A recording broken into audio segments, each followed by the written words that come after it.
খবরদার কেউ ভিডিওটি উপরে ধাক্কা দিবেন না, দেখবেন আপনার কপাল খুলে যাবে। আজকে পড়া লাগবে না, শুধু আপনি শুনবেন, কারণ আমি সৈশুদ্ধ করে সূরা ইখলাস 3 বার পাঠ করব, আর আপনি শুনলেই আপনার আমলনামায় 1 খতম কোরআনের সওয়াব উঠে যাবে। তো চলুন শুরু করা যাক। তো শুরু করার আগে যদি ভিডিওটি ভালো লাগে অবশ্যই চ্যানেলটি সাবস্ক্রাইব, ভিডিওটি লাইক এবং ভিডিওটি শেয়ার করার অনুরোধ করছি। তো চলুন শুনে আসি 3 বার।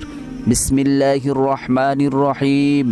قل هو الله أحد الله الصمد لم يلد ولم يولد ولم يكن له كفوا أحد بسم الله الرحمن الرحيم قل هو الله أحد الله الصمد لم يلد ولم يولد ولم يكن له كفوا أحد بسم الله الرحمن الرحيم قل هو الله أحد الله الصمد لم يلد ولم يولد ولم يكن له كفوا أحد।